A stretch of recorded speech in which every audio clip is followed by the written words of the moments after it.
this is, if you come through here, this is worth your stop, especially for your kids if they're interested in anything like this.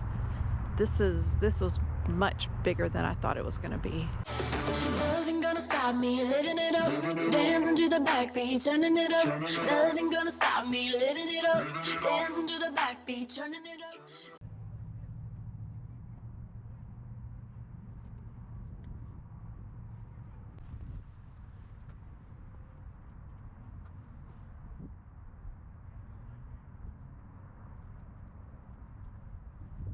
We stopped right here off of I-75 between Dayton and Toledo, Ohio, to visit the Armstrong Air and Space Museum.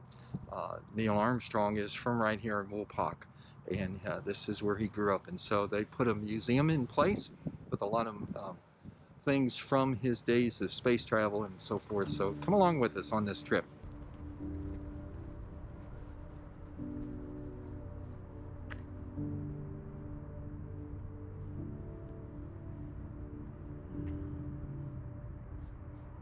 It's a tall guy.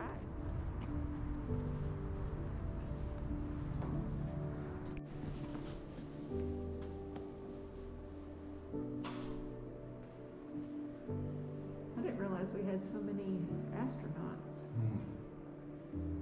Quite a few.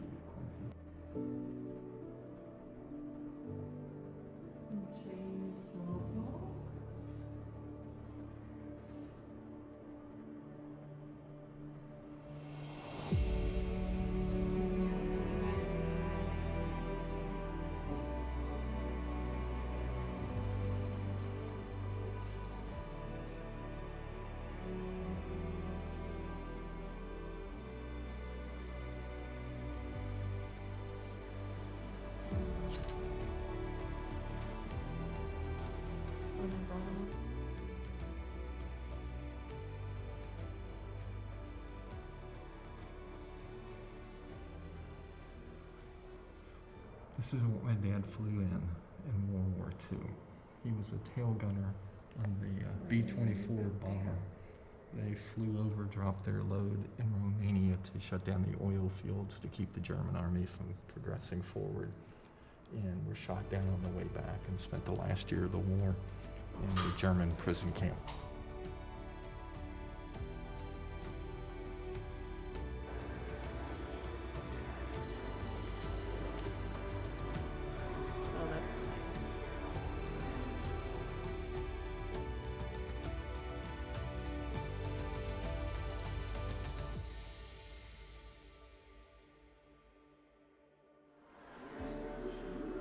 Oh, that's John Glenn, yeah.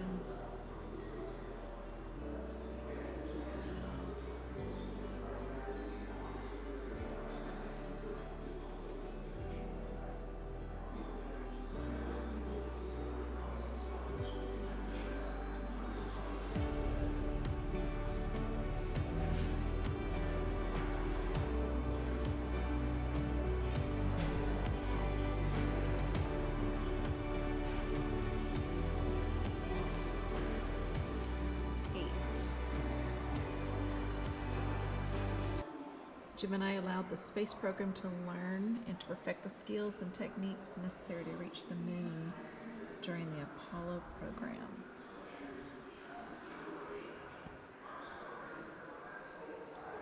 I don't think.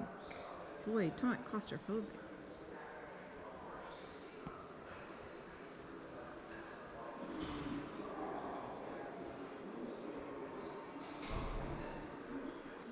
So do you think you could have fit into this vessel here, sir?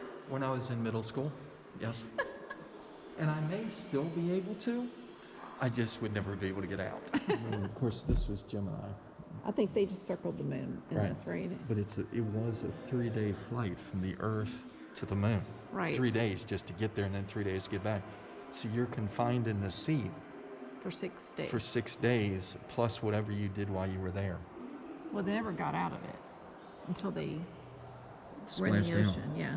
So I'm wondering what they did for to get out and stretch their legs.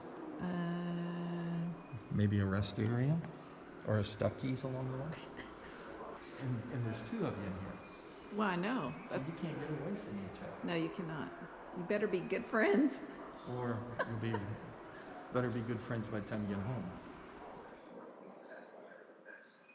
So seeking additional astronauts, NASA changed its selection criteria by lowering the age to 35, raising the height to 6 feet, and allowing civilians who met the requirements to apply. So in 1962, Armstrong became one of the first 2 civilians chosen in the second group.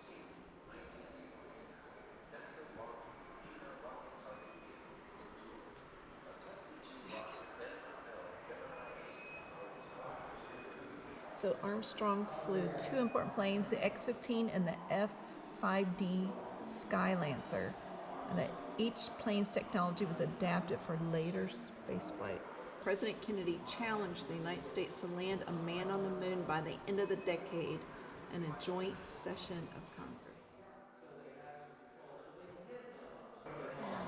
I'll never forget this. I was pretty young.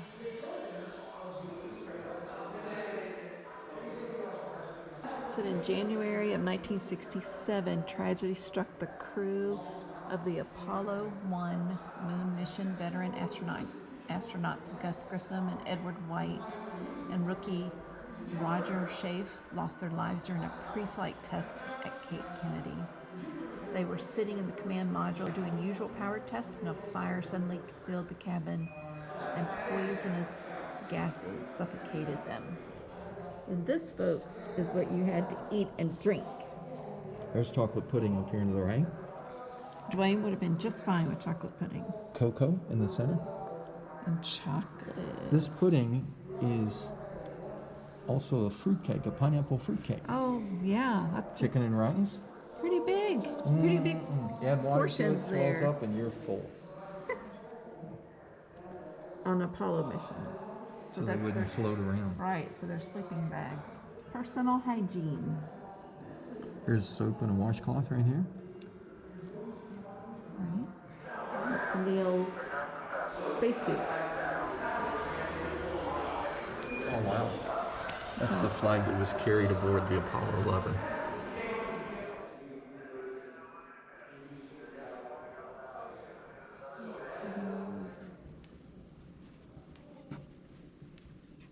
The Apollo spacesuit, and it says this was his backup suit, and it weighed 190 pounds on Earth, but only 32 on the moon. Wow. They only had 45 seconds of fuel left When what? when they landed. When they landed? Oh wow, I didn't know that.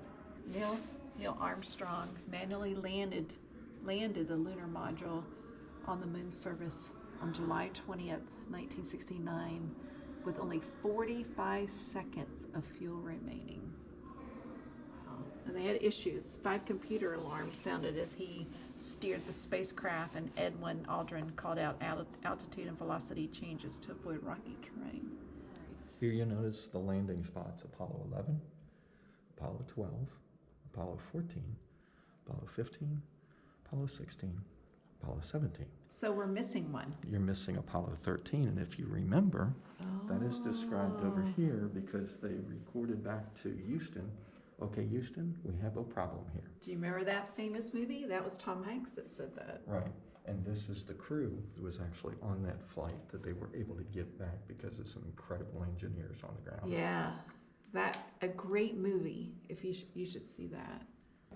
And the 14 was nearly aborted due to difficulties in the docking, the command module, the lunar module. So I'm sure there was lots of issues. Apollo 12 through 17, but what about 11? I'm glad you asked. It's right here. And here's the experiments they did. So Apollo 11, their exploration and research were secondary. Apollo 11's primary objective was to land a man on the moon and return safely. Who's currently on the International Space Station? Here's the crew.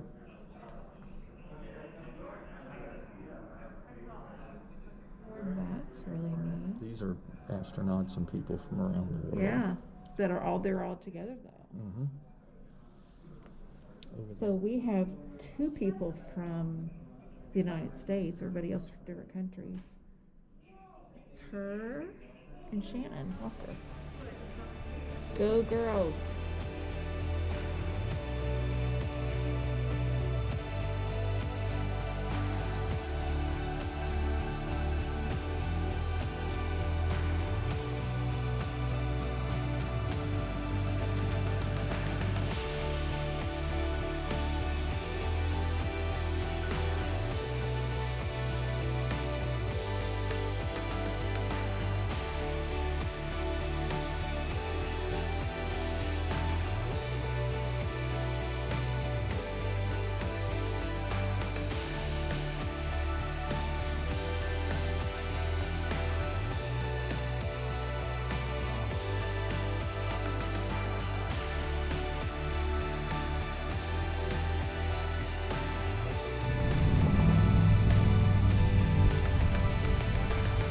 So this is to scale. This is the Apollo command module mock-up. So it's just a model that they've made. When they would put them in, they'd be laying on their backs, looking straight up. Yeah. That's right. So here's the Gemini to scale. I don't think those are the original seats. No, it's the size of it though. Oh, it's very small. It really is very small. Interesting. Okay, for all the Airstream lovers, you can see Duane waving in there. If you've seen them come back, if you've seen the astronauts come back, they put them in an Airstream. This is called the Hornet Plus 3. I wonder why they named it that. That's interesting.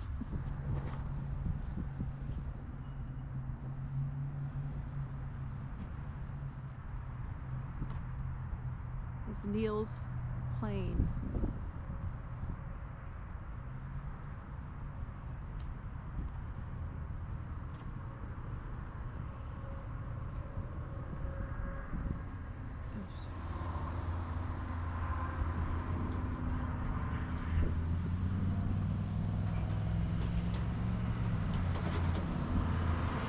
That's where the Skylancer.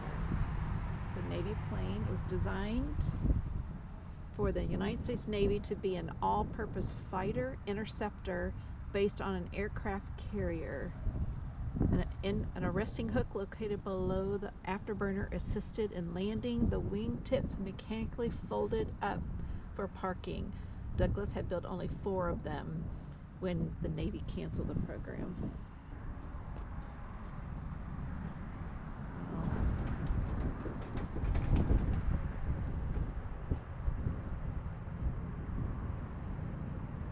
So do you think it's worth our stop?